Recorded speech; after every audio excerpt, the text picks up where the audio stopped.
Fotografias, cartazes, recortes de jornais, franzines, capas de vinis e muito mais. São estes os testemunhos que fazem uma viagem pelo asfalto, o rock no Porto nos anos 80, a nova exposição da Casa Comum. Hoje falamos com Sérgio Castro sobre esta época e o seu legado. Comercial, mainstream, com a presença do Rui, que na verdade é um gajo com uma presença fantástica e um letrista fantástico, mas passaram a ser uma banda mais comum do que o que eram. O GNR era uma banda experimental, muito mais divertida no tempo do Alexandre e principalmente do Vítor. O Vítor é louquíssimo, tomou conta do evento completamente lá em que nós estivemos. Tomou conta. Mas o que era o evento? Era um evento sobre, já não recordo bem, já foi há uns anos. Era um evento sobre a música rock no Porto, o advento da música rock no Porto pós 25 de Abril de 74, etc. E a conversa foi engraçada. Logicamente, o Orlando é um homem, é mais velho do que eu. O Orlando tem 72 ou 73 anos, tem vivências grandes, foi sempre um homem ligado à esquerda, etc. Portanto, tem vivências importantes em relação a tudo que é anterior e posterior ao 25 de Abril e o durante. Eu, de certa maneira, também, sendo mais novo, quando o 25 de Abril aconteceu, eu tinha 20 anos, mais ou menos. Bom, não tinha 19, claramente. Para mim foi, na verdade, importante. Eu tinha também uma vivência de esquerda, mas tinha uma vivência de esquerda bastante mais tranquila, porque eu tocava numa banda que fazia música americana e inglesa, e na verdade não é muito compatível a esquerda com o blues e com o rock and roll americano. Realmente o rock and roll, inclusivamente, é acusado de ser uma música da direita, etc, etc. Também é uma grande treta, à qual eu refuto, mas pronto. Com o Orlando e comigo, aquilo foi mais ou menos histórico. Quando chegou ao Vítor, o Vítor começou a encenar a apresentação dele. Sério? Opa, foi brutal. Começou a dizer pestes do Reininho. Não exatamente no foro pessoal, mas um bocado a criticar o GNR da época do Reininho e essa onda mais comercial, e a imitar o Reininho e a imitar os outros elementos do GNR nas suas atitudes, etc. Opa, e aquilo teve uma piada bestial, porque o gajo é um ator incrível. É, né? E é brilhante. Pá, foi muito divertido mesmo. Pronto, foi. Portanto, eu conhecia a Paula Guerra aí, não a conhecia de antes, sabia da existência da senhora, mas não a conhecia. E a Filomena, logicamente, conhecia há muito tempo. Entretanto, eles já me tinham falado que iam fazer outra coisa do género. Eu acho que é isso agora. Vai ter uma exposição lá na reitoria, na Casa Comum, né, que é uma sala dentro da reitoria, sobre o rock no Porto nos anos 80. E eu estou coletando as entrevistas que serão encaminhadas para os curadores que vão fazer a exposição. Então eu sou o soldado aqui nessa etapa inicial de coleta. Não sei exatamente que destino será dado a isso, mas é basicamente essa o propósito. Então é sobre os anos 80. Por isso até que foi um pouco complicado entrevistar o Vítor, porque é sobre os anos 80, né? Então eu tinha que perguntar sobre o GNR e tal, e ele estava muito resistente a falar disso. E ele fica de mau humor. Exato. Porque ele deve entender que se tivesse continuado com o GNR, pois claro, tinha tido outra vida mais flauteada, não é? Que tinha uma vida mais fácil, porque não há dúvida que o GNR tem uma época em que vendem muitos discos, fazem muito dinheiro.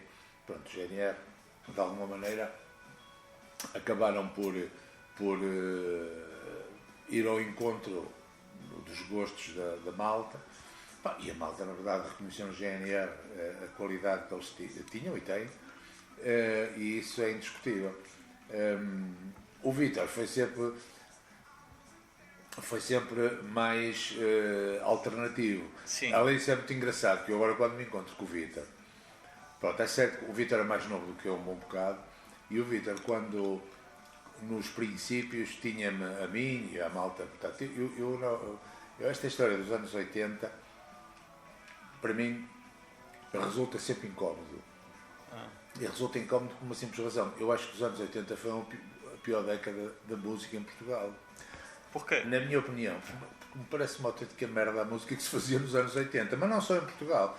Em Portugal, em Espanha, na Inglaterra mesmo. Porque Eu hoje aprecio a música dos anos 80 de uma maneira diferente e hoje vejo que havia coisas muito interessantes. Na altura eu não acreditava que houvesse coisas tão interessantes, parecia-me tudo aquilo um oportunismo barato e acima de tudo parecia-me um problema era uma forma de lidar com a insuficiência da maior parte daqueles músicos que eram fracos. Eu vinha dos anos 70, eu comecei a tocar nos anos 60 e nos anos 60 na verdade havia limitações, mas nos anos 70 há um progresso da música de tal maneira, na música rock, na música progressive, na música progressiva, na música, no rock sinfónico, no jazz rock, e eu consumia toda essa música e tive uma banda que foi enorme em Portugal, que se chamava Um Arte e Ofício. Sim. E que foi na verdade uma banda que em qualquer parte do mundo onde aparece um disco nosso que está a fugir e que ninguém tem e que as pessoas pagam fortunas por ele, que é o Faces, ou quando aparece mesmo o disco ao vivo, em que nós recuperamos as canções em 2014 na Casa da Música, fizemos um disco ao vivo em 2015 com o núcleo duro, vamos, dos Arte e Ofício, eu, o Garcês, o Álvaro Azevedo e o Fernando Nascimento, com gente a colaborar, as pessoas percebem que na verdade havia ali um nível de composição bastante alto e um nível de execução que nós naquela altura estávamos muito à frente de quase tudo o que se fazia em Portugal. Portanto, eu habituei-me a entender que nós éramos os melhores gajos que estávamos em Portugal e quando chegou a música dos anos 80 eu disse, bola, isto agora é pão comido, com esta treta toda, o HF, chutes e pontapés, isto não é nada, são 3 tons e são gajos que não tocam nem para trás. Sim. Portanto, isto agora é pão comido, isto é tudo nosso. Enganei-me redondamente. Enganei-me duplamente. Enganei-me porquê? Porque, por um lado, os Arte e Ofício declinaram estupidamente em popularidade. Nos anos 80. Porque nos anos 80 que as pessoas não queriam saber nada dos Arte e Ofício. Achavam que aquilo era música muito complicada, éramos uns velhos, uns não sei o quê, etc. Estavam muito mais ligados no punk, new wave. Estavam ao punk e à música de 3 tons e de 4 coisas e de refrões que pudessem cantar ao vivo. Portugal na CR. Pronto, eu odiava a malta a cantar ao vivo, quer dizer, eu ficava histérico quando a malta vinha cantar ao vivo. Sempre, ainda hoje não gosto, detesto. Mas eu sei que é assim, as pessoas precisam de se... no fundo de se extroverter. Quando nós pegamos na ideia dos trabalhadores, os trabalhadores não tinham existência própria, os trabalhadores foi uma ideia justamente, foi um bocado a vingança do chinês, aquela história de que é isto que esta malta quer 1, 2, 3 e chega, ok, a gente vai lhes dar a mesma merda, mas ainda por cima mais roupada com ridículo, com humor que ridiculariza o próprio movimento do rock português. Vamos-lhes dar isto tudo. E montamos temas como a canção que o Bobo me ensinou, o Lima 5, onde é que se passa na cabeça uns tipos fazer uma canção sobre um restaurante. Não tem lógica nenhuma. Para mim pareceu-me uma lógica brutal, porque íamos, no fundo, achincalhar a ideia do rock português e, por outro lado, íamos fazer um bocado de ondas. A seguir fizemos o Chamem a Polícia e, quando não o meu espanto, o Chamem a Polícia transforma-se naquela década talvez no tema mais conhecido de todos, quer dizer, à frente do Chico Fininho e do Chiclete e não sei o quê. E de repente um gajo diz assim, mas não era isto que eu queria?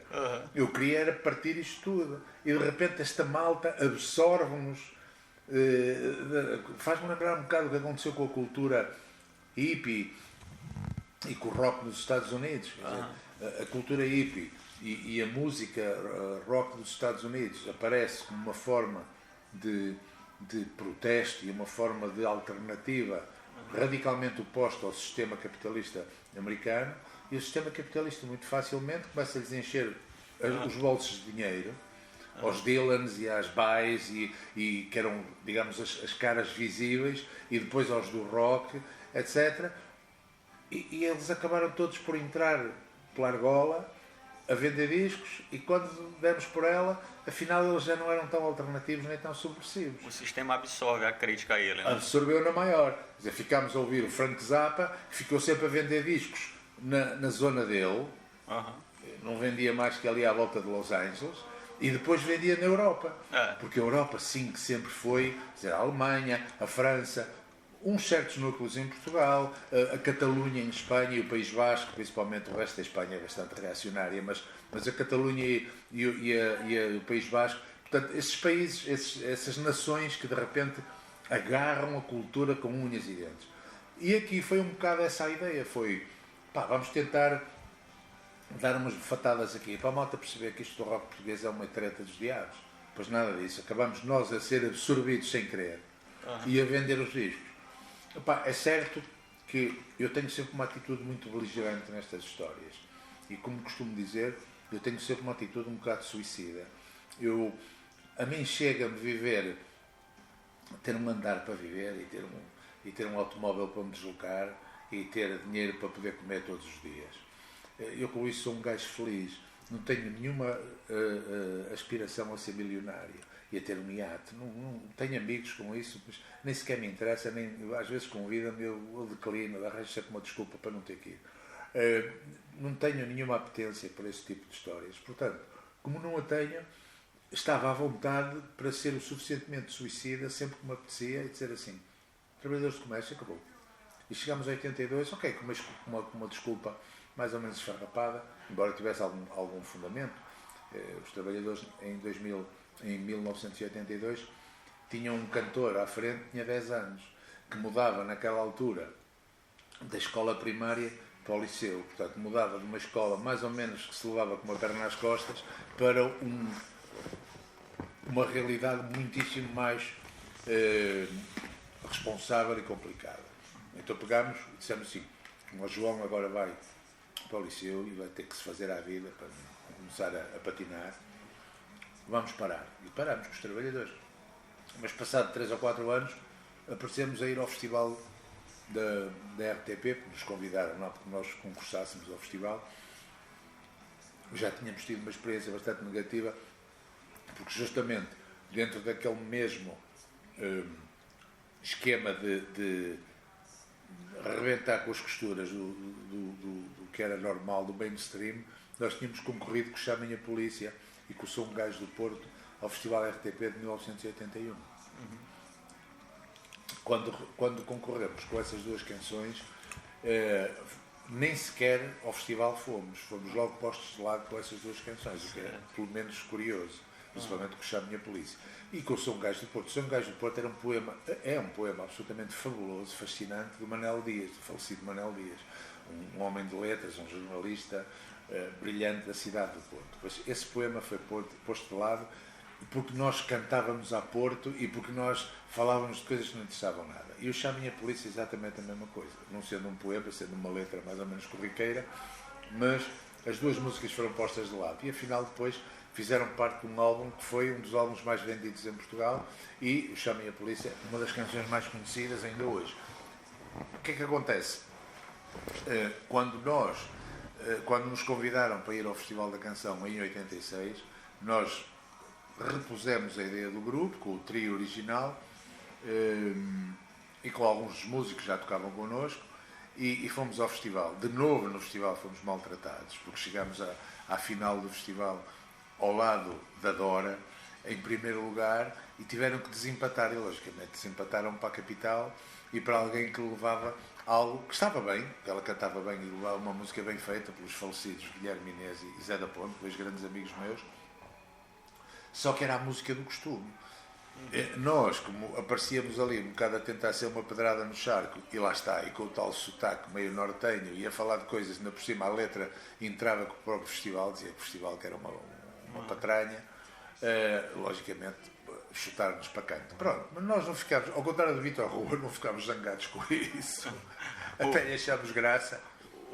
Você diria que o Trabalhadores do Comércio é uma banda irônica e as pessoas não entenderam a ironia? Eu acho que não entenderam a ironia.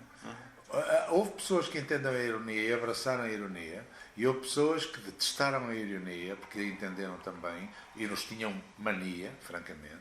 E houve outras que simplesmente consumiram a canção porque a canção era consumível. Sem entender a sátira. E, quer dizer, ou se entendíamos, acharam que mais longe, mais alto que a sátira falou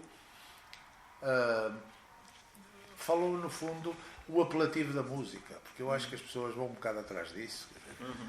A mim passa-me igual, vamos lá ver. Agora se me puserem aqui uma música à frente tocada por uma banda que toca bem e cantada por um tipo que canta bem e com uma letra que de alguma maneira se torna apelativa, eu, de uma forma ou de outra, mais ou menos, vou acabar por sucumbir e vou acabar por dizer isto é bem feito, isto é giro. Sim. Pronto, não vou comprar este disco, não é a minha música, não é a música que eu quero ter no meu armário de CDs, que eu ainda sou dos CDs, ainda sou, CDs e vinil, né? Ainda sou antiquado nessas coisas.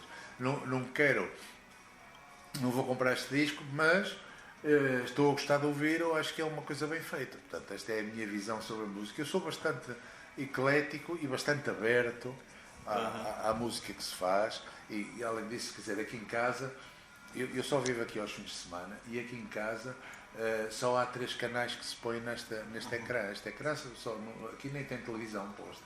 Tenho ali uma coisa da NOS, salvo erro, e ou está o iConcerts, daqui a bocado começarem a pôr trap e não sei o quê, eu mudo para a Meso Live ou para a Meso. E então ponho uma ópera ou ponho uma sinfonia. Eu sei que há bocado vi, estava o Baramboim a tocar, mas depois começou a tocar uma coisa mais chata e achei engraçado por estes tipos que não sei quem são, por acaso. Também não sei.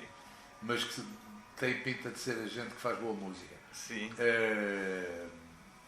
E portanto, por acaso até podemos chegar aqui em São Beijo. Às vezes engana-se, outro dia estava a dar os Stones e dizia que era a Lady Gaga ou uma coisa assim. A sério, isto é um bocado ridículo. Matchbox 20. Ok, Matchbox 20, sim. São porreiros estes gajos.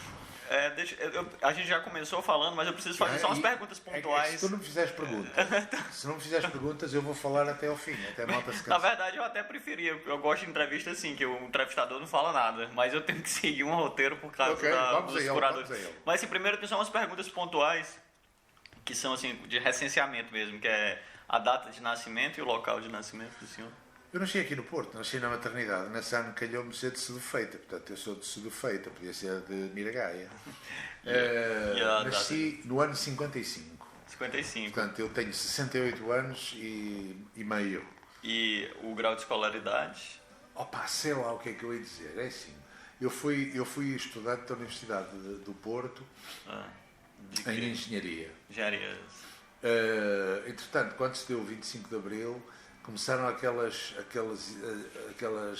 examinações ou aqueles exames em grupo e aquilo começou a correr mal porque eu lembro-me que me tinha junto com um grupo de jovens, de raparigas que eram bons estudantes e havia pelo menos 2 tipos também no grupo, acho que éramos 6, os grupos eram de 6 e éramos 3 senhoras, raparigas e 3 homens. Dos homens, o único que ia às aulas era eu. É verdade que não ia sempre. Porque de vez em quando, porque tinha concertos ou tinha ensaios, de manhã gostava-me a levantar e de repente baldava uma hora à aula. Nessa época tinha o arte e ofício. Nessa época tinha o arte e ofício. Realmente ainda tinha o psico. Ainda estava a tocar no psico. E baldei-me algumas aulas, confesso. O que é que aconteceu? Quando chegámos ao fim do ano, tivemos que fazer a reunião da atribuição de notas e lá estavam as 3 senhoras e lá estava eu e começámos a atribuir notas uns aos outros. Eu dizia às senhoras que me parecia que elas tinham feito, tinha visto o trabalho delas, etc, não sei o que, elas tinham visto o meu e depois a dúvida era: e que fazemos com os outros 2 que nunca vieram às aulas? Eu disse: isso mesmo, dizemos, nunca vieram às aulas. Mas isso vai nos dar problemas. Eu disse: que problema? O problema, não há problema nenhum. Não vieram às aulas, vocês viram-nos cá algumas, só se coincidiram naquelas, digamos, 5 ou 6 aulas a que eu não vim, das 40 que tivemos. Não foi assim, não. Realmente eu a fulano tal nem sei quem é, nem lhe conheço a cara. Então, é só por aí, nem lhe conheço a cara. Mas vai dar problemas, e não sei o quê. Bom, e realmente deu algum problema, porque depois tive que me enfrentar a algum deles que me veio perguntar porque é que eu tinha tomado a atitude de dizer que eles não tinham estado nas aulas e porque é que eu tinha tomado aquela atitude que eu devia ser fascista. Eu disse: às tantas sou fascista. Nesta altura do campeonato, como temos que nos classificar uns aos outros, quem não estiver de acordo com a balda é fascista. Pronto, eu sou fascista, não estou de acordo com a balda, desculpem lá. Como não tinham, na verdade, pedal para me provocar fisicamente, eu mais ou menos estava à vontade e tranquilamente disse o que tinha a dizer, e assim foi. Mas reparei que começou a haver uma certa animosidade em relação à minha atitude. Entretanto, eu estava no Psico, como digo, ou entrei para o Psico, entretanto, eu acho que antes ainda estava na Rock, entrei para o Psico, comecei a ganhar muito dinheiro naquela altura, para mim era uma coisa nova, ganhar muito dinheiro, cantando tocar todos os fins de semana, tocar todas as sextas e sábados, ensaiar todos os dias de segunda a quinta, se tocássemos à sexta, ou de segunda a sexta, se só tocássemos ao sábado. Portanto, a banda ensaiada era uma banda profissional. O Psico era, naquela altura, entre 71 e 74, talvez a melhor banda em Portugal, ou uma das duas melhores bandas, juntamente com o Eram Cantar. músicas autorais? Não, o Psico fazia só covers. Covers, O Psico, eu vi lá no... O que se passa é que o Psico fazia versões ou covers de Yes, de Gentle Giant, de King Crimson. Era do progressivo. Era tudo progressivo e muito complicado. Para mim foi a escola da minha vida em termos musicais. Eu aprendi a ser baixista com aquela banda. Eu não tive outro remédio, quer dizer, eu tive que estudar como um animal para ser capaz de tocar aquilo. E onde vocês tocavam aqui? Em que lugares tocavam? Os concertos daquela época no Psico eram basicamente levados a efeito nos ginásios e pavilhões das escolas secundárias. Então. Isto é, e algumas universidades, mas principalmente as escolas secundárias. O que é que nós fazíamos? Nós íamos pelo país fora, tocar a Covilhã, ao Fundão, à Guarda, a Leiria, a Santarém, etc, etc. E principalmente era todas as beiras, o Alentejo e o Norte, Minho e Trás-os-Montes. É verdade que no litoral se tocava menos. Aveiro, Coimbra, alguma vez. Coimbra sempre foi uma cidade complicada para concertos, naquela altura. Portanto, esta era a nossa atividade. Era muito dinheiro, porque a banda tocava, como digo, todos os fins de semana, 2 concertos. Talvez fosse uma ou a banda que mais cobrava em Portugal, que se eu disser o cachê da altura hoje parece ridículo. O cachê seria uma coisa que hoje, passado de escudos a euros, seriam 500 euros ou 600 euros, mas o que é um facto é que ganhar 100 euros, ganhar 100 ou 150 euros ou 200 euros por semana, era muito. Mesmo assim, posto em dinheiro de hoje, há gente que não ganha esse dinheiro. Não é? Há gente que não ganha esse dinheiro hoje, mas é que nós ganhávamos esse dinheiro há 50 anos atrás. E há 50 anos atrás, o meu pai, que era diretor de um banco, na altura ainda não era gerente de uma sucursal de um banco, do BCP, não ganhava esse dinheiro, nem parecido. Sim. A minha mulher, quando começou a ser assistente na Faculdade de Biomédicas, como doutorado, na altura não era doutorado ainda, em Imunologia, quando começou a dar aulas na Faculdade de Biomédicas no final da década de 70, eu lembro-me que o ordenado dela eram 15 euros, 3 contos. Sim. Portanto, estamos a falar de uma realidade completamente distinta. Quer dizer, portanto, eu ganhava, o ordenado que ela ganhava, eu ganhava num fim de semana 3 vezes. O Vitor Rua me falou lá com os Kingfisher também, era uma coisa assim, ele era muito jovem, ganhava um dinheiro que ele não esperava ganhar. Né? E aqui no Porto... Mas, outra coisa que eu preciso saber é se o senhor tem alguma atuação fora da cena artística, algum outro trabalho, ou se já teve, assim. Não, eu tenho, vamos lá ver. Já tenho uma grande frustração ainda hoje, que é não ser músico profissional a 100%. Eu fui músico profissional a 100% desde que deixei a universidade em 74. Sim. Logo a seguir ao 25 de Abril, mais ou menos, ou no final desse ano, eu deixei a universidade e dediquei-me de alma e coração aos artes e ofícios. Quando os artes e ofícios apareceram em 75, eu não fazia mais nada que não fosse tocar nos artes e ofícios. Nunca chegou a terminar o curso de... Não. Tá. Fiz um mestrado em acústica, que era que realmente, a mim interessava-me, nos anos 70, eu estava fascinado com a ideia, da música, eu estava fascinado da música elétrica, eu estava fascinado com a ideia de aprender eletrónica para adaptar ao meu campo de trabalho. Certo. Não havia em Portugal tal coisa, não havia engenharia eletrónica. Certo. O que havia era engenharia eletrotécnica, que era uma engenharia que tratava de correntes altas. A mim não me interessava nada saber que a corrente veio por cima de uns cabos e que entra aqui em casa a 210 na altura, ou 220. Eu queria era tratar com aparelhos e com amplificadores e pré-amplificadores e microfones e não sei o quê. Não havia nada disso em Portugal. Anos mais tarde, já por altura dos anos 80, eu comecei a interessar-me pela acústica. E então, finalmente, já neste milénio, fiz um mestrado na Universidade de Vigo em acústica. Portanto, eu tenho um Master em acústica. E sou membro do Instituto de Acústica Britânico, porque fiz uma quantidade de cursos extra, também sobre acústica, com os melhores engenheiros acústicos do mundo. De resto, tenho, juntamente com o Phil Newell, que é um dos homens que mais sabe de acústica no mundo, que agora está retirado, está reformado, os livros dele, todos, desde o primeiro, têm gráficos meus e, portanto, têm coautoria minha, e há muitos artigos publicados na Audio Engineering Society que são,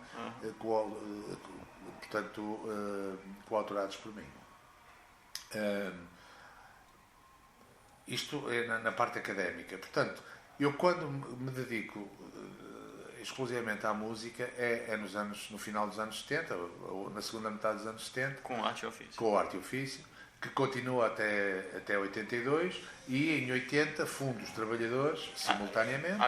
Mantém as dois grupos, mantém as duas bandas, o que não foi nada bom para o arte e ofício também. Sim.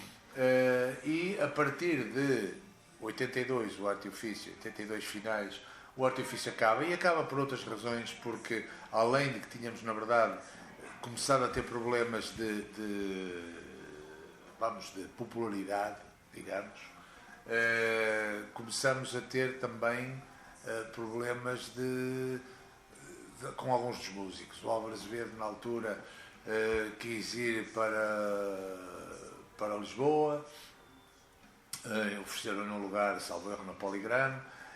Nós tivemos que encontrar um baterista, enquanto andámos à procura de bateristas, pegamos em alguns dos melhores bateristas que estavam aqui na cidade, mas curiosamente nenhum deles tinha o pedal do Álvaro a tocar nas cenas do arte e ofício. Ou eram tipos muito pesados, com uma batida forte, ou eram tipos cheios de técnica de jazz, mas que não percebiam muito bem, no fundo,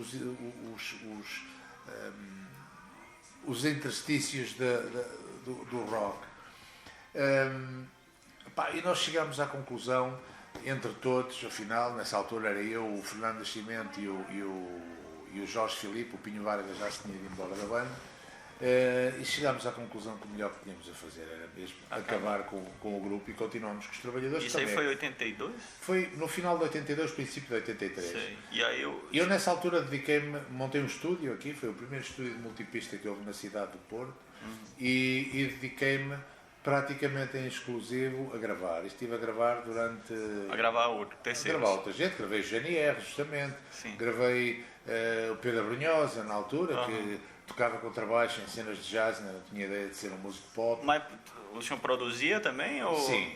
Produzia o disco? Quando me pediam para produzir, ou quando encontrava as bandas. Como era o nome do estúdio? O estúdio tinha o meu nome, chamava-se Castros Estúdio. Estava na Rua da Alegria. Mais tarde veio a ser o pôr do som de Jorge Filipe, porque eu, nessa altura, associei-me com o falecido Jorge Santos, que era o pai do Jorge Filipe, do pianista que hoje está com os trabalhadores, e que era a pessoa que tinha o sítio onde montamos o estúdio. Fiz uma montagem do estúdio, a meias, com ele, e montei esse estúdio que gravou muita gente, gravou muitos discos de muita gente. Eu lembro que cheguei a gravar o Rui de Mascarenhas e outros artistas da música ligeira nacional. Gravei bandas de baile que vinham gravar aqui e, como digo, gravei uma quantidade de maquetes, não propriamente discos, de bandas que já estavam no pop português, no rock português, a começar a dar que falar. O caso do GNR, o caso o Vítor que gravou lá, o caso do Pedro, o caso de mais gente, não recordo agora o nome de toda a gente, mas muita gente foi lá gravar.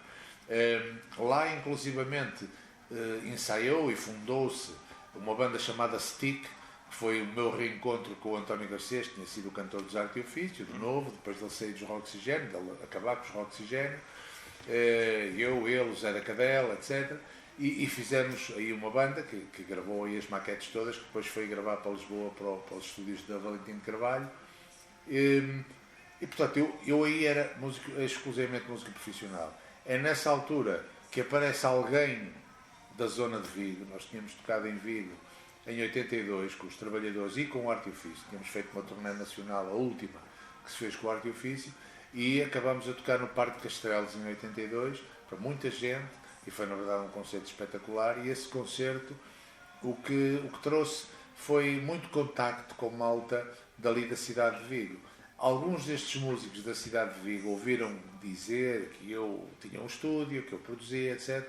E, portanto, lá para os finais do ano de 83, princípios de 84, entraram no estúdio um dia, uns senhores que vinham de Vigo. Quando é que foi fundado o estúdio? 83. Ah, tá. Portanto, em 84, entram-me pelo estúdio e vêm-me pedir para eu ir produzir uma banda espanhola que tinha acabado de ter um enorme êxito, porque tinham posto uma música na volta ciclista à Espanha, na volta à Espanha.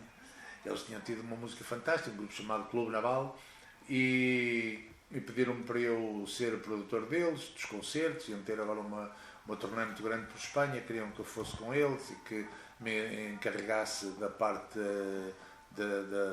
dos concertos, a parte do som ao vivo, etc, etc. E eu fui porque, na verdade,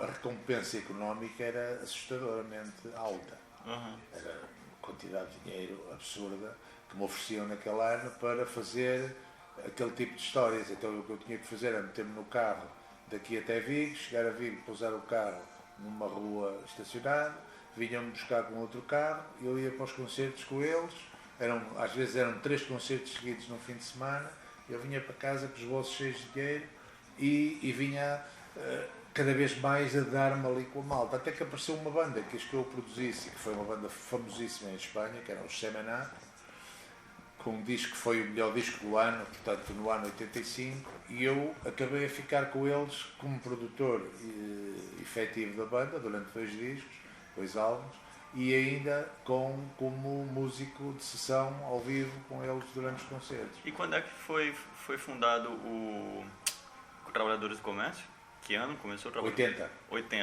Então ainda foram uns 2, 3 anos com as duas bandas. Primeiro, os trabalhadores duram 2 anos, 3 anos, de 80 a 82, até ao final de 82. Depois reaparecem em 86 e mantêm-se 86 e 87. Depois reaparecem em 89, 90 e fazem um álbum. Já é feito em Vigo. Foi o primeiro álbum? Não, é o quarto. Não, sim. É o quinto álbum. Tá. E depois os trabalhadores voltam a reaparecer, então aí sim já numa dose definitiva, em 95, quando o Júlio Isidro nos convida para fazer um espetáculo. Ouviu falar de nós, porque nós tivemos na história da compra, para evitar a compra do Coliseu, em 95. Estivemos no espetáculo que foi feito no Coliseu, nós, o Pedro Brunhosa, o GNR, etc. Eu não me lembro quem mais, fez os táxi também. E fomos ao Coliseu tocar para atrair a atenção das pessoas e angariar fundos para evitar que a Igreja do Reino de Deus comprasse o Coliseu. E, portanto, isso foi conseguido. Nós, nessa altura, a banda... O Júlio Isidro convidou-nos para a Febre de sábado, portanto fazia, salvo erro, 95, 15 anos que a Febre de sábado portanto, tinha acontecido. Ele pediu-nos para nós fazermos uma canção para um espetáculo que ia fazer em Troia. E nós fizemos uma canção, portanto, fizemos fizemos um remake do Chamem a Polícia, de propósito, dedicada ao programa do Júlio Isidro. Fomos tocar lá à Troia e nesse mesmo ano a Polygram sacou um álbum com o melhor dos trabalhadores. Portanto, sacou um álbum em que, o primeiro CD que nós tivemos, em que punha o primeiro single, os primeiros 2 singles, punha o primeiro álbum de 81, o segundo álbum de 82, punha partes do álbum de 83 que nunca saiu, que era um álbum ao vivo, que teria sido o primeiro álbum ao vivo em Portugal, mas nunca chegou a sair. Pôs partes do álbum de 86, quando fomos ao festival, que foi mais um membro para a Europa, e partes do álbum de 90 também. E entretanto esgotou esse disco, esse duplo álbum, e fez outra reedição do duplo álbum, onde temos 2 temas novos que gravámos nesse ano. A banda dos anos 80 que o senhor tem, então, é o o Trabalhadores do Comércio, né? Sim, porque o Arte e Ofício estava já... Sim, porque, assim, então, restringindo, assim, aos anos 80, você já falou que não tem que ter uma posição, assim, não gosta da música dos anos 80. Como é que foram os anos 80? Tanto os seus anos 80, como é que foi a sua vivência nos anos 80, como os anos 80 no Porto, como é que era a cidade do Porto nos anos 80? Eu escrevi um livro sobre isso. Há um livro que é um álbum dos Trabalhadores que se chama Das Tormentas à Boa Esperança. Sim. E esse álbum tem a história da década de 80 no meu ponto de vista. Pronto, bem. Qual é o meu ponto de vista? Francamente, a maior parte da música que se começou por fazer nos anos 80 era fraca. A música foi evoluindo, sem dúvida nenhuma. E nos anos 80 há grandes bandas, a tal ponto que sobrevivem hoje. Quer dizer, não se pode tirar o mérito a uma banda como os Chutes e Pontapés, só porque, na minha opinião, se repetem, se calhar um bocado até à exaustão e continuam a fazer a mesma coisa que faziam há 40 anos. Mas quer dizer, cada banda faz, os Rolling Stones fazem igual, no fundo também, fazem a mesma música há 60 anos. Portanto, eu aí não vou entrar e cada banda faz aquilo que quer. Nós, nesse aspecto, os trabalhadores, somos muito diferentes porque temos uma necessidade quase paranoica de fugir de nós próprios. De vez em quando versionamos, a verdade, de vez em quando recuperamos canções nossas em novas versões porque achamos que podemos fazer melhor do que o que fizemos naquela altura e que a canção merece, que a canção não se perdeu. Ou seja pelo texto, ou seja por aquilo que lá está em termos globais. Mas, por outro lado, o que nós temos sempre na cabeça é que queremos fazer mais e melhor. E de resto nós temos um álbum que eu terminei ontem. Ontem terminei as misturas de um álbum novo dos Trabalhadores. Em Vigo? Estava em Vigo? Eu ontem à noite estava em Vigo a acabar o álbum. Sim. Acabei ontem. Parabéns. Justamente. Acabou. Está feito. Quer dizer, começamos a ensaiar o álbum faz agora um ano e começamos a gravá-lo em novembro do ano passado e acabamos de o gravar em julho deste ano e misturámo-lo em julho e acabamos de misturar ontem. Certo. Mas então, assim, o senhor não tem muita afinidade com a música dos anos 80, então achava fraca. Vamos a ver. Eu tenho a afinidade que me quiserem dar, porque se quiserem entender que a música que eu fiz com os Trabalhadores nos anos 80 e mesmo a música que eu fiz com os Arte e Ofício nos anos 80, que não há dúvida que é reminiscente da música dos 70, e a música que eu fiz com o Stick nos anos 80, que é uma música tipicamente dos anos 80, digamos que eu quando ouço os meus discos do Stick não fico extremamente orgulhoso, embora reconheça que há ali coisas muito bem esgalhadas e muito bem compostas e bem executadas. Portanto, há discos do Stick, há 2 discos do Stick que eu reconheço que têm bom material. Sem embargo, eu posso dizer que a meio da gravação do álbum que nós estávamos a fazer, eu vim-me embora porque eu já não sei porque é que me vim embora. Eu acho que comecei a achar que aquilo não ia a lado nenhum e que aquilo era superior às minhas forças a aguentar fazer aquelas canções. E cheguei a um ponto que disse ao pessoal, vocês ficam aqui, eu vou-me embora, vocês ficam com o carro era alugado, nós fomos para Lisboa com o carro alugado, daqueles Fords gigantes onde cabíamos 6 ou não sei o quê. Disse, estão aqui as chaves, eu vou-me embora, meti-me no comboio e vim para casa, e deixei-os a falar sozinhos. E isto simplesmente, nunca fiz isto, eu nunca tinha feito isto na minha vida, nunca mais voltei a fazer. Eu ali perdi um bocado os papéis, confesso, mas achei que era superior às minhas forças fazer aquele tipo de música, como eu costumo dizer, tão nhonha, tão romântica, tão não sei o quê. Não era o meu papel. Portanto, morreu ali. Entretanto, eu já estava em Vigo eu tinha tido a experiência, eu estava a ter a experiência lá com o Semaná, porque era uma coisa mais a trabalhadores e muito divertida, e por outro lado, sem dúvida eu nessa altura estava fascinado com a possibilidade de poder ter uma carreira pelo menos tão importante como a que eu acho que cheguei a ter em Portugal, mas num país como Espanha, que é 5 vezes maior e tem um mercado também maior e onde, curiosamente, se dá um valor enorme àquilo que se faz dentro das portas. Como hoje também se dá em Portugal, mas na altura não se dá. Portanto, eu ia bastante queimado daqui para a Espanha e comecei a perceber que eu em Espanha era recebido de braços abertos. Portanto, De resto, quem vir os discos do Semenap vê que ao lado do meu nome, a seguir ao meu nome, eles chamavam-me o Messias. Eu nunca percebi muito bem porquê, mas eles diziam: porque tu trouxeste-nos a salvação. Nós não sabíamos o que é que havíamos de fazer com estas músicas que ninguém queria.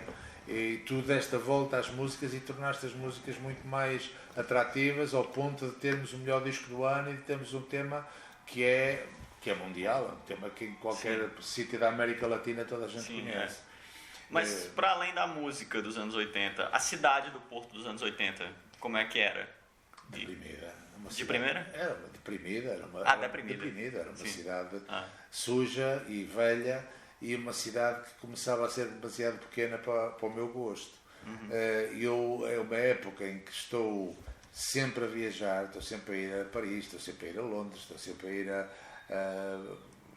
principalmente a Paris e a Londres, que eram as cidades que eu mais visitava, é verdade, Amsterdão alguma vez, Frankfurt muitas vezes por causa da feira de Frankfurt onde eu ia, e de repente o Porto, quando eu voltava, parecia-me sempre uma cidade triste, uma espécie de aldeia à qual eu tinha um amor especial, porque tinha nascido nela e porque estavam aqui os meus amigos e as minhas origens, e afinal a minha identidade cultural.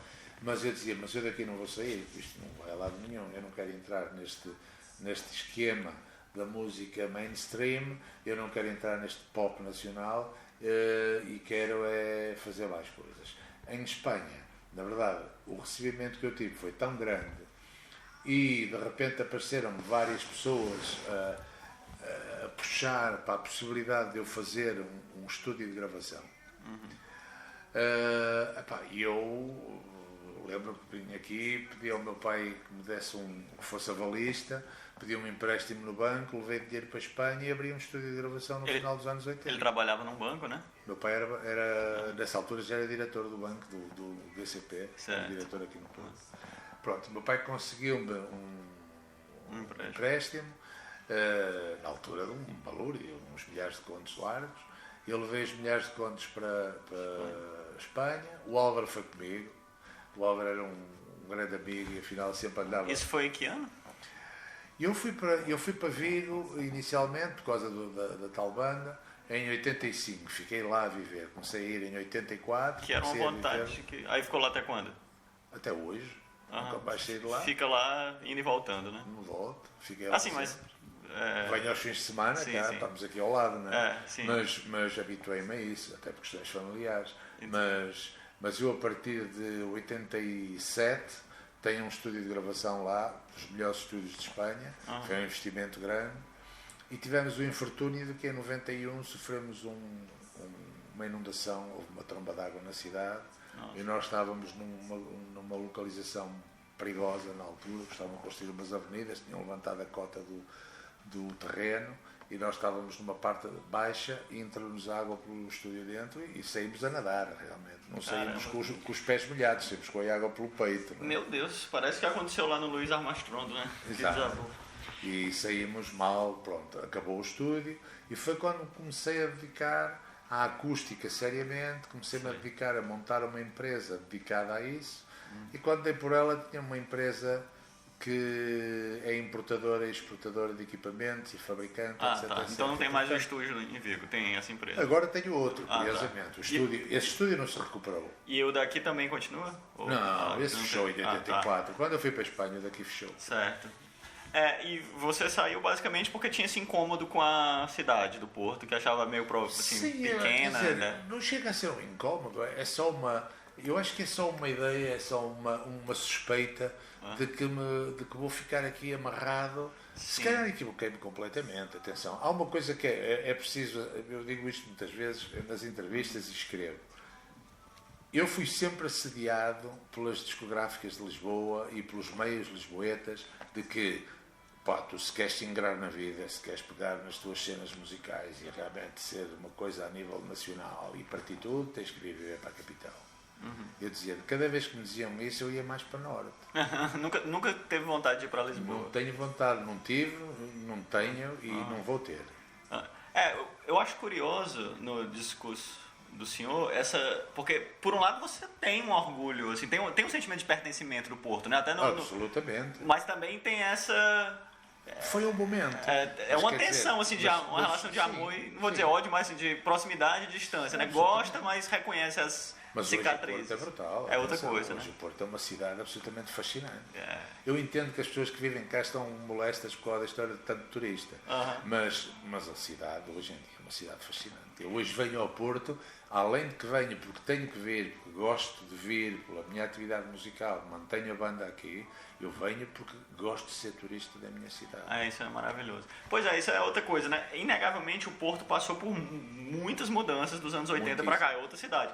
Para uns críticos, era uma cidade que tinha uma identidade e que se descaracterizou.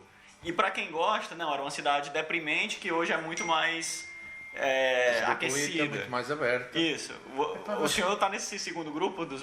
Claro que estou. Quer dizer, embora perceba o primeiro, eu percebo perfeitamente porque os interesses são os interesses. Quer dizer, as pessoas... Vamos a ver. O tipo que vota na direita porque é um grande empresário, tem uma fábrica, ou duas ou três, e tem uma quantidade de gente ao seu serviço que quer que trabalhem dentro da dignidade, julgo eu, alguns nem por isso, mas dentro da dignidade o mais barato possível. Um gajo que vota na esquerda, normalmente vota na esquerda não é porque seja empresário, também os há, no meu caso, exatamente, mas a maior parte dos votantes de esquerda são tipos que têm que trabalhar, muitos deles têm que trabalhar de sol a sol, muitos que trabalham e ganham mal, e muitos que têm que defender os seus direitos. Portanto, é um bocado esta a ideia, esta dicotomia que existe na parte política. Aqui é exatamente a mesma coisa, quer dizer, o que é que eu gosto na cidade? Hoje gosto que a cidade é grande, a cidade é cosmopolita, e a cidade agrada-me porque me diverte.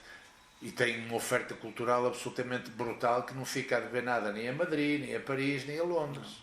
Pronto. Portanto, o que é que acontece? Eu gosto da cidade.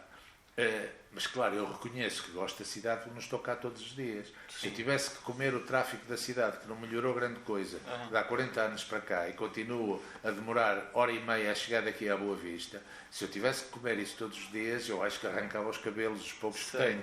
Em contrapartida, percebo perfeitamente a malta que diz que a cidade se descaracterizou. Mas isso é inevitável. Quer dizer, isso vai acontecer com todas as cidades. Se nós formos hoje a Vila Real, eu vou lá a cada passo, ou se formos a Bragança, onde eu estive outro dia, essas cidades eram muito engraçadas, eram cidades muito pequeninas, cidades que tinham o interesse que tinham, que era limitado, e principalmente a gente ia à Vila Real e ao Bragança, porque tinha bom vinho e tinha boa comida e bons enchidos, etc, etc. Hoje essas cidades são muito mais do que isso. Primeiro tem universidades, e as universidades fizeram essas cidades crescer. E hoje essas cidades perderam parte da característica, também têm edifícios grandes, têm edifícios com arquiteturas modernas, mas não perderam a parte da arquitetura velha que tinham, e se os presidentes da Câmara, portanto, se as edilidades souberem preservar as partes clássicas da cidade, como eu tenho visto em Guimarães é uma cidade fascinante. Eu morei lá muitos anos neste momento.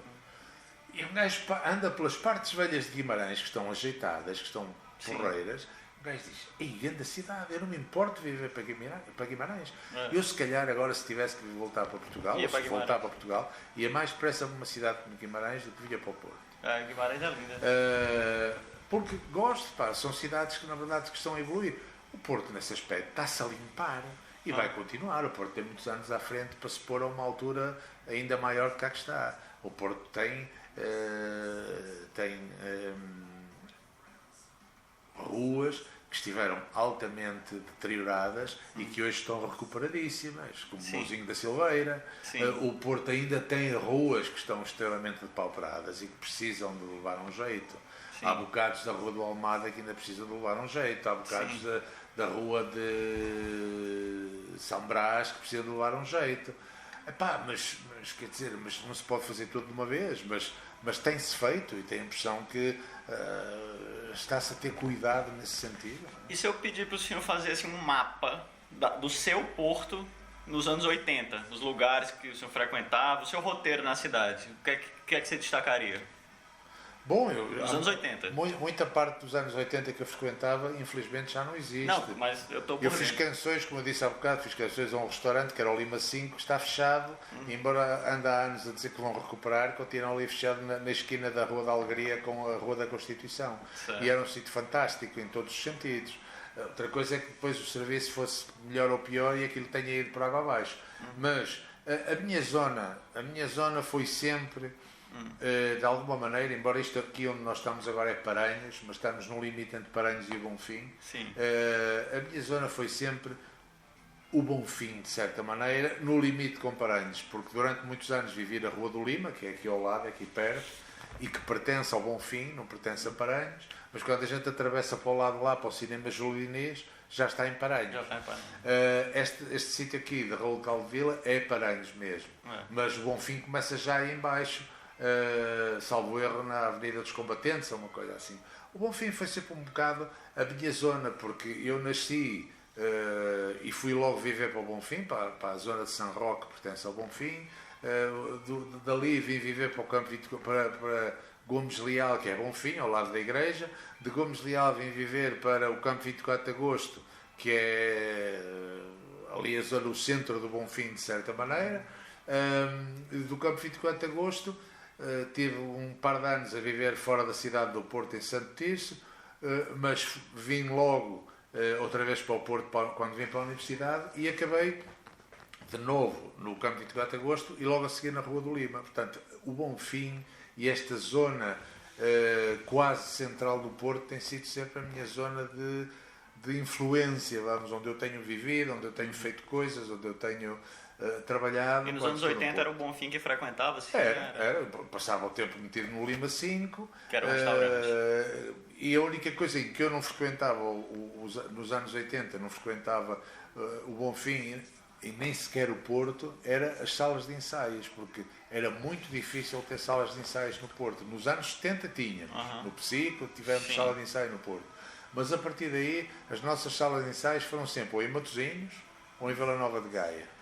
E o senhor não chegou a frequentar aqueles lugares que ficavam dentro de galerias, tipo, de centros comerciais, tipo Grifons, Lalalás? Não fez... Eu nunca tive muita apetência por bares desse tipo, nem Nicky Bobó. Ao Nicky Bobó eu ia, porque era diferente. Mas o que é que era diferente do Nicky Bobó? Talvez a música e o ambiente.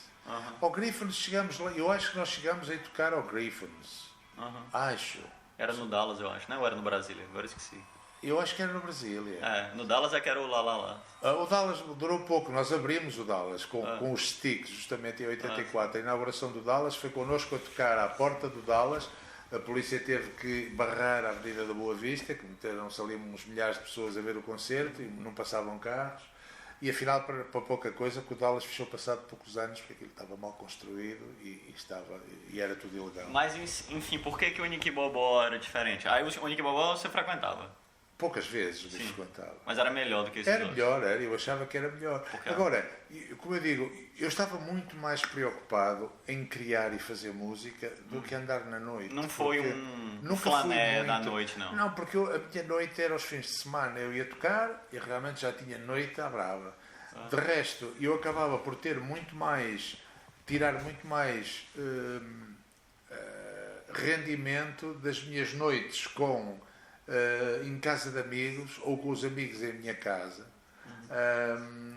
a criar coisas, a ouvir música, a escolhermos nós a música que queríamos ouvir, a falar sobre ela, a aprender coisas novas ou a ensaiar muitas vezes. Atenção que nos anos 70, por exemplo, os arte e ofício e até ao fim dos arte e ofício e mesmo os trabalhadores, nos anos 80, nós tínhamos uma atitude e uma atividade altamente profissional. Quer dizer, nós ensaiávamos todos os dias, de segunda à quinta-feira ou de segunda à sexta. E fazendo aqui uma referência, uma homenagem ao GNR, o senhor acha que a entrada de Portugal na CE, que foi em 86, né, impactou alguma coisa na vida do Porto?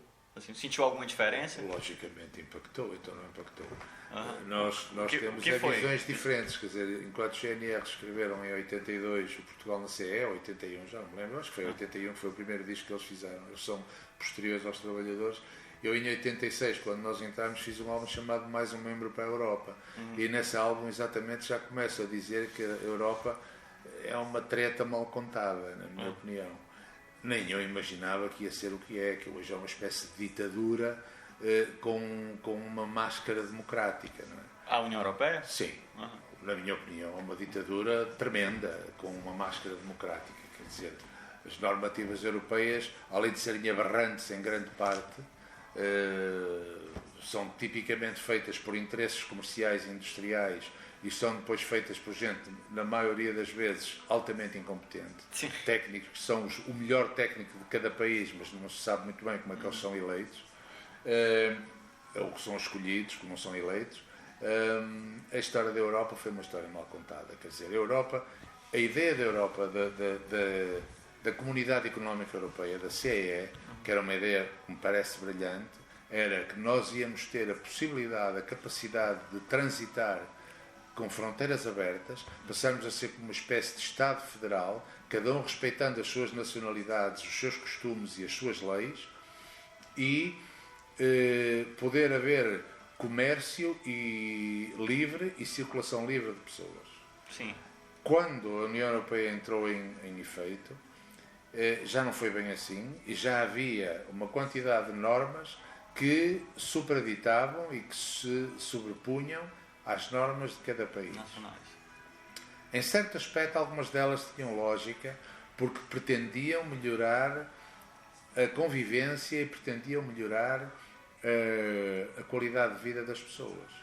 E até aí foi como nos comeram a cabeça. A partir daí começam a aparecer as normas que não têm nenhum intuito mais do que controle total e absoluto da economia, controle total e absoluto da circulação dos dinheiros, têm já com uma certa anterioridade a visão da Agenda 2030, portanto do acabar com o dinheiro e do controle total e absoluto por meios eletrónicos de que as pessoas não possam ter vontade própria praticamente.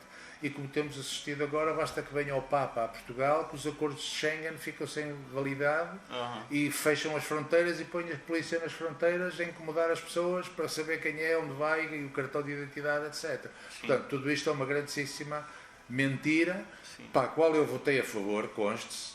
Para a entrada na União Europeia. Absolutamente. E acreditei na Comunidade Europeia, mas agora, nas próximas eleições europeias, eu irei votar branco. Porque, pura e simplesmente, parece-me que fui enganado. Sinto-me absolutamente enganado. Sei, compreendo. Gostaria que Portugal saísse da União Europeia? Portugal... É uma pergunta complicada de responder. Percebi perfeitamente os ingleses, e os ingleses deram um tiro no pé em relação a determinadas questões. Criaram dificuldades imensas a eles próprios e a todo o resto da Europa. Eu que sou importador e que sou importador de Inglaterra, hoje tenho muito mais dificuldades em importar qualquer porcaria de Inglaterra do que um carregamento de equipamento dos Estados Unidos. Comprar um livro... Só não posso comprar a Rússia, porque também se lhes meteu na cabeça a estes tarados que a Rússia não se podia comprar nem se podia falar com eles. Sim. Como se, na verdade, os cidadãos russos tivessem exatamente a mesma responsabilidade de quem dirige a Rússia. Porque é exatamente o que se passa na Rússia, é exatamente o que se passa na Europa. Nós não temos nenhuma responsabilidade dos tarados que nos dirigem desde Bruxelas. Sim. Como os americanos não têm responsabilidade nenhuma, ou pelo menos têm pouca, dos tarados que de vez em quando têm à frente do país. E não me refiro só ao Trump, que era realmente um tarado, mas o que seguiu não é muito melhor. Não. Portanto, estas são as questões. As pessoas habituam-se um bocado a este jogo do preto e branco, a esta coisa que nos incutiram há não sei quantos anos, de que são as de esquerda e as de direita. Não, mas eu posso não ser de coisa nenhuma, eu posso simplesmente ter uma opinião que não embarca nem neste rebanho, nem naquele rebanho. Compreendo. Não, ou és deste ou és daquele, ou és do Benfica ou és do Porto. Não podes ser de outra coisa. Mas no ponto de vista assim, da vida cotidiana nos anos 80, a entrada na CE, sentiu-se alguma coisa palpável na cidade do Porto? Sentiu-se, vamos lá ver, no Porto e no país. Claro, mas especificamente no Porto. Começaram a ser possíveis... Começou a entrar dinheiro logo à partida, ainda que filtrado pela capital, começou a entrar dinheiro, começou-se a sentir novas vias de comunicação. Eu julgo que se Portugal não estivesse hoje na Comunidade Europeia, não tínhamos o metro do Porto, não tínhamos a VCI, não tínhamos uma quantidade de autoestradas, algumas mais ou menos inúteis, mas não tínhamos uma quantidade destas coisas. É lógico que agarrado a isto vem sempre os esquemas de corrupção. Quando nós precisamos de 2 autoestradas, fabricam 4 porque alguém tem interesse em recuperar, em meter ao bolso as comissões que estas coisas dão. Portanto, não quero mais, obrigado. Portanto, mas não há dúvida que a cidade ganhou com a entrada na Comunidade Europeia, não tenho dúvida. Desse ponto de vista técnico, material e econômico, né? Eu acho que sim, Isso é indubível, é indubitável. Dinheiro é indiscutível, e infraestrutura. Claro, agora falta saber é quanto é que custou e quantas vezes é que nós pagámos isso. É um bocado como as scouts, não é? A gente ficou cheio de scouts aqui no norte, à volta, mais no norte até do que no sul, ficámos cheios de scouts, aqui no norte e no centro. Isto parecia fantástico, quer dizer, entramos na Comunidade Europeia, temos scouts, nós agora podemos ir daqui a Viseu, grátis, numa coisa que é sem custo para o utente. Podemos ir daqui a Valença, grátis, sem custo para o utente. Podemos ir daqui a Chaves, grátis, sem custo para o utente. Podemos ir a Coimbra, à Guarda, grátis, sem custo para o utente. E de um dia para o outro, tudo aquilo metem uns pórticos e dizem que a gente tem que pagar. E aquilo já foi pago porque ficámos a dever dinheiro à Europa. Depois foi pago outra vez porque não dava dinheiro quando venderam aquilo aos privados e nós tínhamos que pôr dinheiro todos os anos porque os gajos, como não passava lá ninguém, não passava pouca gente, tinham expectativas de ganhar não sei quanto. E a malta passa o tempo a pagar. E, portanto, tudo isto é aí que eu começo a zangar-me com a mentira da Comunidade Europeia. Ganhou-se uma certa infraestrutura, modernizou-se tecnicamente, mas perdeu-se alguma autonomia, assim, diria isso. Pois é, os países perderam totalmente a autonomia porque a Comunidade Europeia passou a comandar. Quer dizer, a Comunidade Europeia, o FMI, etc. Nós tivemos que levar com tudo isto, não é? E qual era a particularidade do Porto nos anos 80 comparado com as outras cidades do país? Assim, se você dissesse, não, esses aqui são traços idiosincráticos do Porto, nos anos 80. Bom, o Porto continuava a ser uma cidade cinzenta e uma cidade chuvosa ainda nos anos 80. Hoje acho que chove menos. Na Galiza também. Eu acho que o Porto continuava a ser uma cidade... ao contrário de Lisboa, que é uma cidade mediterrânea e é uma cidade com muita luz, o Porto tinha pouca luz e continua a ter pouca luz, tem uma luz diferente. O Porto continuava a ser um sítio uma cidade em que as pessoas se encontravam sempre dentro de locais e não tinha grande movimento nas ruas. Mesmo nos anos 80 não tinha grande movimento nas ruas. Hoje é completamente diferente, só porque hoje há tanto turismo que hoje a rua está cheia de atrativos culturais e não só, e de entretenimento, e logicamente isso trouxe uma enorme quantidade de gente para a rua, vendedores e músicos e artistas plásticos e tipos que fazem de estátua e não sei o que mais, e tudo isso apareceu nos últimos 20 ou 25 anos. E julgo que isso tem a ver com esse crescimento e com essa classificação que se lhe foi dando ao Porto de a melhor cidade turística do mundo durante anos consecutivos. Nos anos 80 não havia nada disso e logicamente a cidade era uma cidade muito mais pacata. Uma cidade que tinha uma característica tremenda que ainda hoje não conseguiu perder totalmente, que era um tráfico insuportável. Eu lembro-me que era uma época em que ir desta casa, os meus pais vieram viver para aqui no final dos anos 80. Seus pais moravam aqui? Moravam aqui. Os meus pais vieram viver para esta casa e eu, para chegar desta casa ao centro do Porto, ainda nos anos 90, no princípio dos anos 90, para chegar desta casa ao centro à Boa Vista, podia demorar 3 horas. Nossa Senhora, Deus 3 horas, eu só andava no automóvel. E, portanto, a pé chegava antes. Mas como eu levava no carro, 2 guitarras, porque ia fazer não sei o que mais, eu ia de um lado ao outro, bom, isso era insuportável. Portanto, lembro-me desse Porto que eu sofri durante anos. É certo, com o metro do Porto, com a proliferação de táxis e depois dos Ubers e não sei o que mais nos últimos anos, lógico, e com a aparição da VCI, o Porto tornou-se mais circulável, mais transitável. Mas também cresceu a tal ponto que a VCI, que se supunha que era um escape, passou a ser a VCI em si mesma uma espécie de caos e de suplício para quem se mete nela em determinadas horas do dia, em determinados dias. Compreendi. E também falam que nos anos 80 houve uma inundação de drogas novas, né? aqui na cidade, né? Isso... Opa, a inundação de drogas novas foi aqui e foi em toda a parte. A que se deveu isso? Vamos a ver, nos anos 70 nós consumíamos drogas, principalmente drogas leves.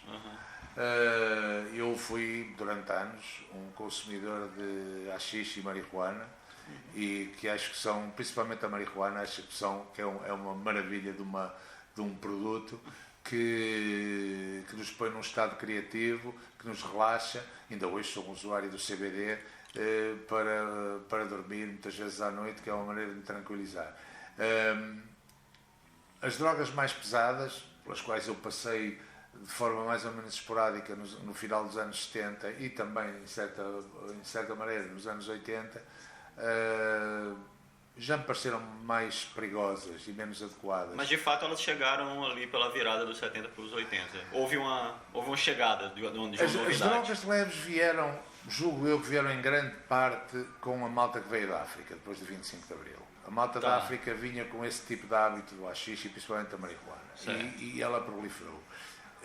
Eu não digo que essas drogas tenham trazido as outras já estavam, afinal, na informação que se recebia. Nós sabíamos, nós consumíamos uma quantidade de artistas, tanto das artes plásticas, da fotografia, estou a lembrar Andy Warhol e coisas destas, músicos como os Stones, como o Lou Reed, os Velvet Underground, Frank Zappa. Embora o Frank Zappa não fosse um grande amigo das drogas, mas a banda que ele teve, os Mothers, sim senhor, que iam por aí. Portanto, todo esse tipo de coisas, no fundo, atraíam a nossa atenção de jovens e, portanto, nós todos tivemos curiosidade de saber como é que era. O perigo da curiosidade é que, ao contrário do que me aconteceu a mim, que eu experimentei e disse, não sei se quero experimentar outra vez, que isto não me parece boa ideia, houve muita gente que ficou agarrada em pouco tempo, ou achou que era uma grande ideia, repetiu e, de repente, quando deu para ela, estava agarrada. Isso, de fato, ocorreu nos anos 80. Isso passou no final dos 70 e eu, nos anos 80, como viajo para Vigo e fico por lá, assisto exatamente esse fenómeno, mas assisto esse fenómeno do lado da Espanha, que é muito semelhante. E, de resto, tenho a lamentar a morte de alguns dos meus amigos. Os amigos que se meteram na heroína, alguns acabaram mal de saúde, e ainda hoje arrastam sequelas importantes. Outros acabaram debaixo de terra.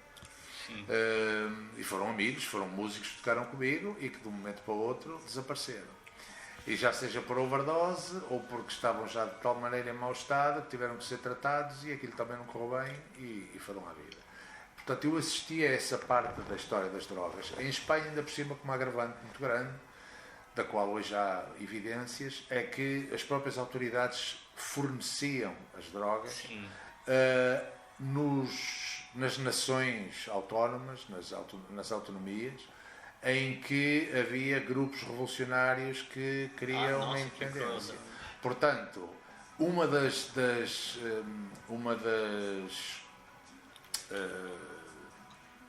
razões, um dos argumentos da ETA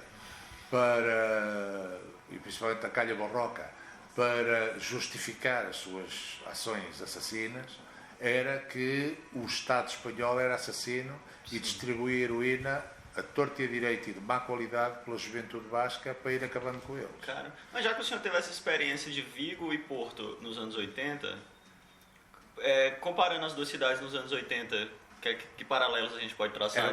Porquê é que eu fui para Vigo? Porque Vigo era brutal. Vigo, nessa década de 80, Vigo, juntamente com Madrid, são as duas cidades que dão a música à Espanha. A chamada movida viguesa e a movida madrilena são as grandes movidas do tal pop rock à espanhola que têm um paralelo com o rock português. Portanto, quando eu chego a Vigo em 84, vamos já de uma forma definitiva, em Vigo estão, na maior, o Sinestro Total, uma banda que acabou este ano, e que tinha feito a primeira parte do nosso concerto em Vigo, justamente dos Trabalhadores, em 81, no Nadal Rock, e que nós fomos uma das estrelas, um dos grupos de estrela convidados. Os Nacha Pop em Madrid eram uma das bandas mais proeminentes.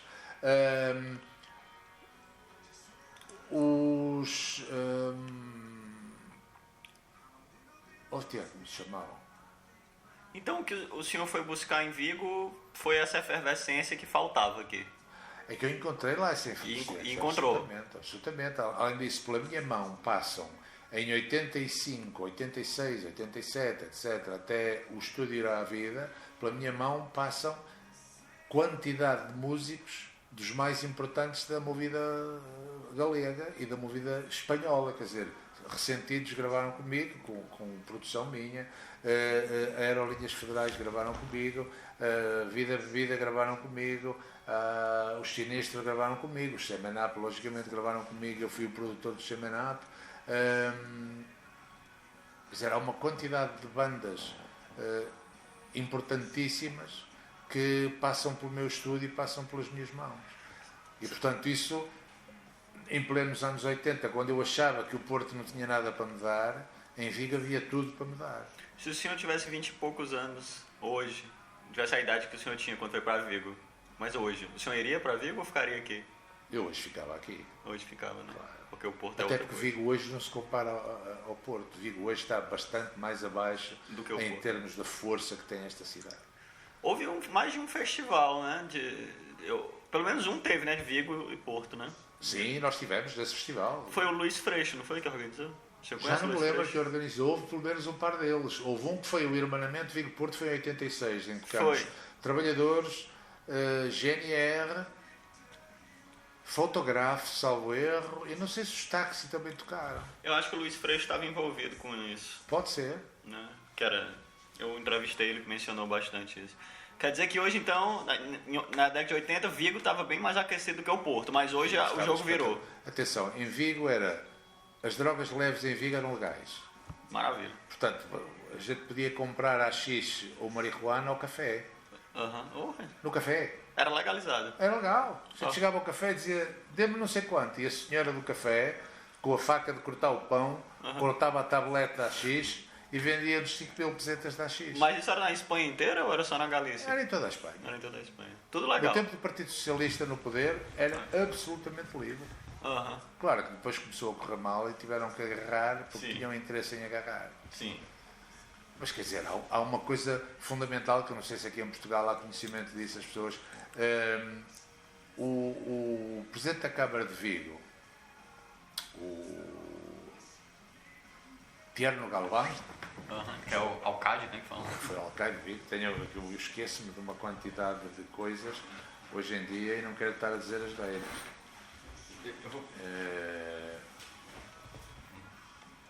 Pode dizer, eu vou só fazer uma coisa técnica aqui no computador. Tierno Galvão. Exatamente. O Tierno Galvão, lembro-me bem deste homem. O Tierno Galvão, que veio a Vigo, juntamente estar com o Alcaide Souto, com o Presidente da Câmara de Vigo, Souto, José Manuel Souto, que eu conheci muito bem, o Tierno Galvão, que já era um homem avançado na idade, foi um dos grandes precursores da movida madrilena e eles, juntamente com o Souto, o que fizeram foi um comboio que veio de Madrid até Vigo, fazer um festival ao vivo, em que vieram os músicos todos ocupar o comboio e voltaram para Madrid. Portanto, houve coisas absolutamente fabulosas feitas naquela altura, porque Vigo estava no mapa e era a cidade por excelência onde melhor música se fazia. Mas hoje o jogo se inverteu. Hoje está diferente, hoje já não tem a importância, hoje há quantidade de bandas madrilenas, catalãs, bascas, também galegas, sem dúvida. O que se passa é que a música também passou por um esquema de mestiçagem em que grande parte do flamenco e da rumba catalã tomaram conta da música e hoje, se tu fores ouvir a música que se faz em Espanha, ela tem uma influência brutal da rumba, da música catalã, bom, e depois do flamenco. Se nós quisermos depois entrar no que agora é a grande moda a nível principalmente destes países que consomem música latina, é o reggaeton, é o trap e tal. E, portanto, muito trap. De certa maneira, a música morreu para dar outra vez lugar à festa. Entendo. E o senhor não tem planos de vir para cá de vez? Não, pensava que ias perguntar se eu tinha planos de entrar na festa. Não. Não tinha nada na festa. Não, pode responder também. Assim. Não, teria plano de voltar para o Porto em definitivo. Não, já que está havendo essa mudança. Vamos ver, falta-me pouco para chegar aos 70 anos. Quando eu chegar aos 70 anos, que me falta ano e meio, eu vou, provavelmente, definitivamente, reformar-me da minha atividade empresarial. Estou farto delas, estou cansado delas. Não posso fazer isso à toa, porque eu tenho 2 empresas, realmente tenho 3, mas é um estúdio que não me preocupa nada, nem tem nada a ver com isto. Tenho 2 empresas que estão bem, são empresas que funcionam no ramo dos equipamentos e da acústica, e eu quero fazer o seguinte, eu quero passar a pasta a alguém que continue com as empresas, mas uma delas tem sociedade com gente de fora, e portanto eu tenho que ter esse cuidado, como é que vou fazer isso. Livrando-me desta história, realmente eu fico mais ou menos bem na vida para poder dedicar-me simplesmente àquilo que eu mais gosto de fazer, que é tocar.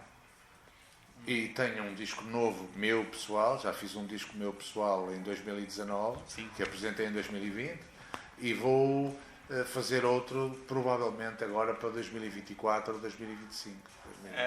Então vai se retirar das suas atividades empresariais, mas vai manter-se tocando. Sim. Gravando e fazendo de concertos. Eu costumo dizer que espero morrer no palco. Espero morrer de um ataque cardíaco no palco. Vai ser triste para quem estiver a ver, mas eu vou morrer. Para mim vai ser uma espécie de orgasmo. E onde é que o senhor queria que fosse esse show em que o senhor vai morrer? Se puder ser no Porto é melhor. Tá, em algum lugar em específico? Não, forçosamente. Coliseu? Não sei, não faço ideia.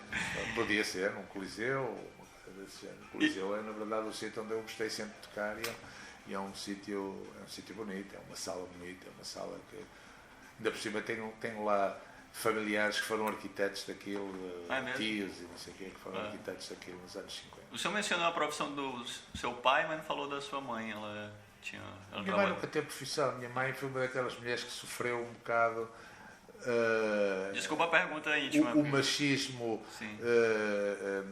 vigente na altura, que é, ok, agora já casamos, agora tu ficas em casa e eu é que trabalho. Entendi. Não sei se foi muito com má intenção que o meu pai fez isso. Foi com a intenção, porque que lhes assistia naquela altura e que a malta daquela época tinha na cabeça. Portanto, a minha mãe foi sempre uma pessoa, foi uma dona de casa, pronto, é uma mulher culta, etc., mas foi sempre uma dona de casa, está viva, tem 94 anos, ou vai fazer 94 anos, e portanto, afinal, é um bocado essa parte que eu posso oferir, mas não há assim mais nada. Quer dizer, eu sempre tive outro tipo de tendências e sempre pensei um bocado em fazer a minha vida de forma diferente. E já que estamos nesse assunto existencial, vou fazer uma pergunta última para encerrar, que é, se eu perguntar qual foi a melhor época da sua vida, o que é que você diria? É muito complicado. E é complicado porquê? Porque eu acho que a melhor época da minha vida é sempre hoje. Eu tenho uma visão de que vivo os dias e tal como está o mundo, acho que é mesmo o que nós temos que fazer, é viver o dia a dia. Mas penso sempre que se amanhã estiver cá, estiver vivo, parafraseando o Keith Richards, que diz que para ele cada dia que acorda já é uma bênção, porque acorda.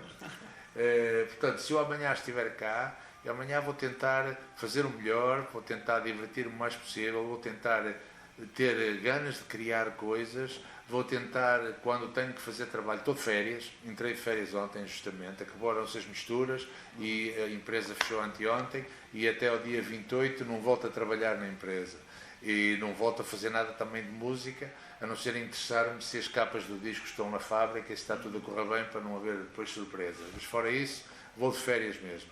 O que é que acontece?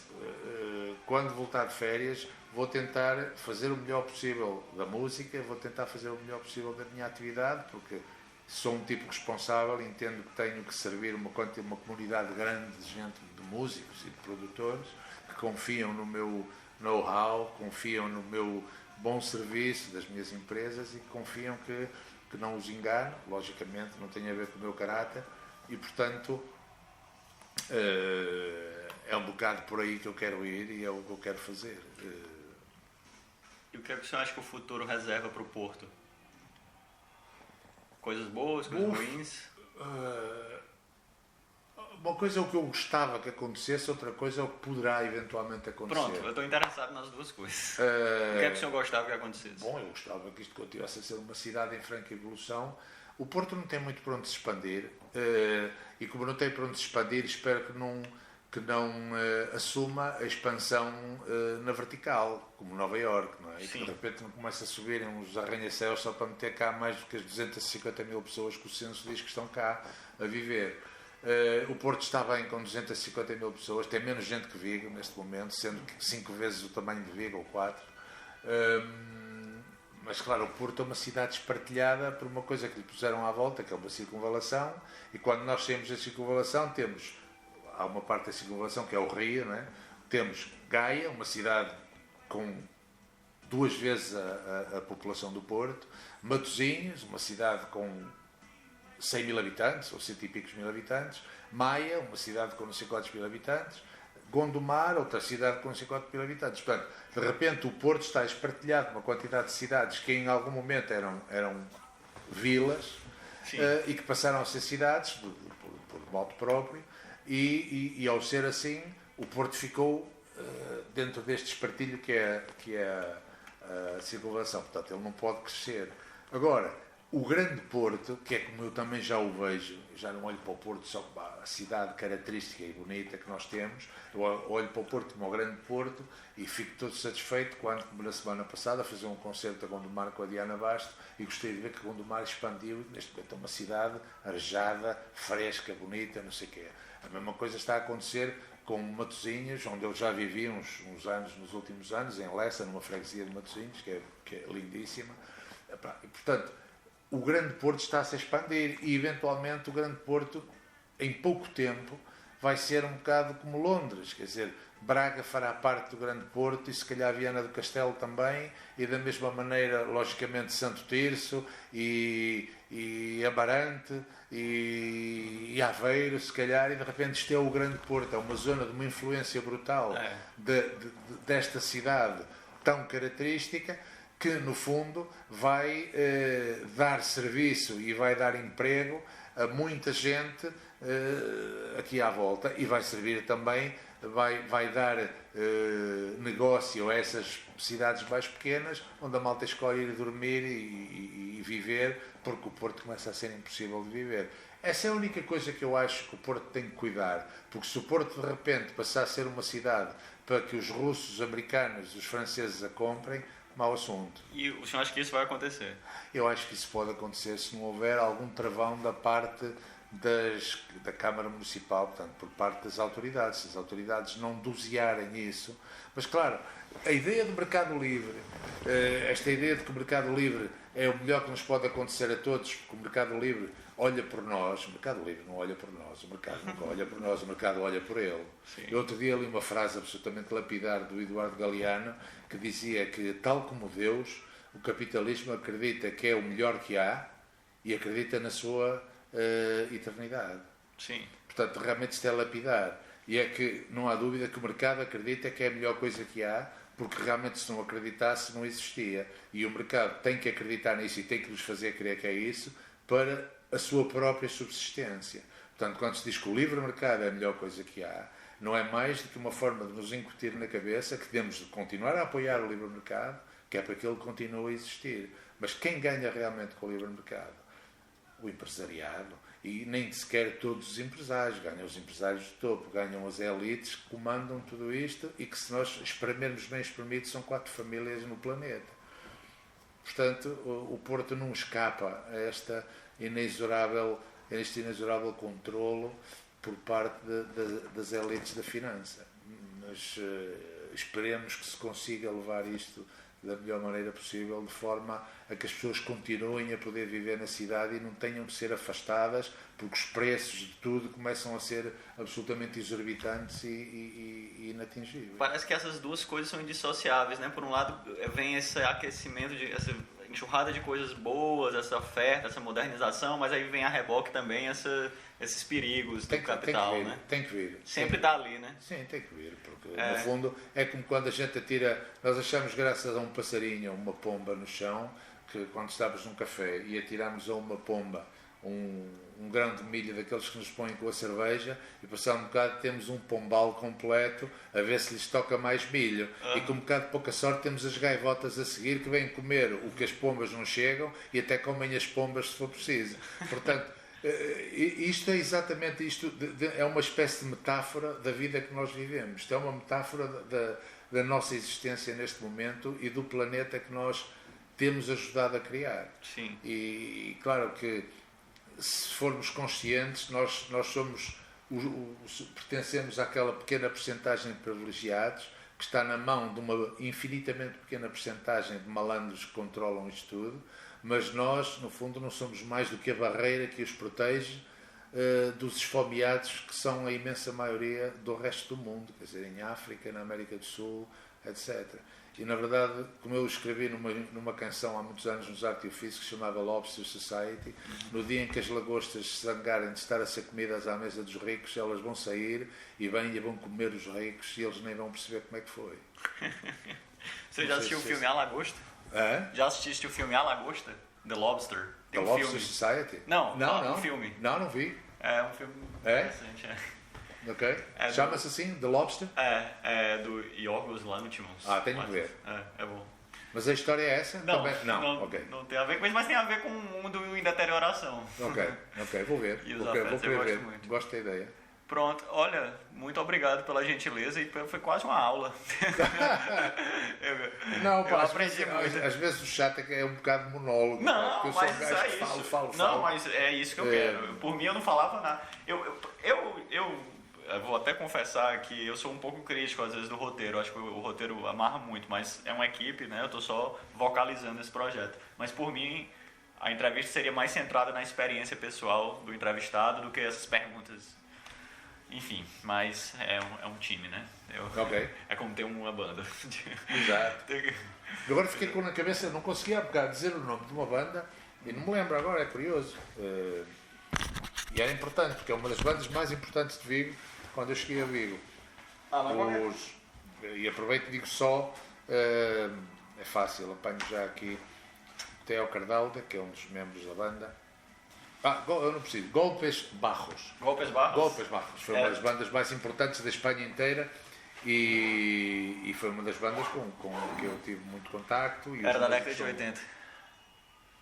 Há um português que chegou a ser pianista dos Trabalhadores, que foi pianista dos Golpes Bajos, Jorge Barros.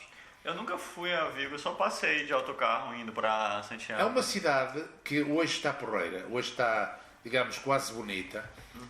Quem vem de cima do Alto de Puxeiros e começa a ver a cidade, vê que a cidade é feia, que é uma amálgama de cimento.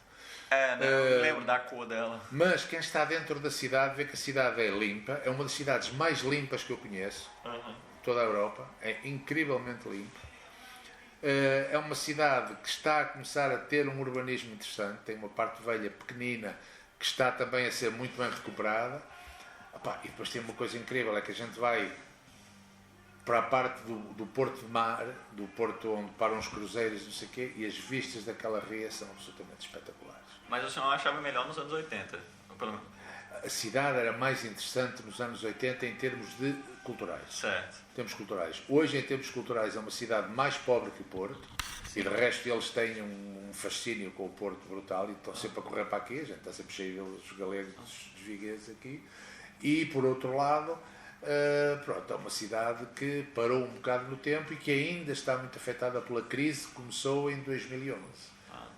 Essa crise bateu muito forte em Vigo, fecharam muitas coisas e quando parecia que a cidade se estava a recuperar, veio a pandemia, tirou de cangalhas com uma quantidade de outras coisas. Portanto, ainda hoje há restaurantes de meio pelo, aqueles restaurantes que via diariamente e tal, que fecharam para não abrir.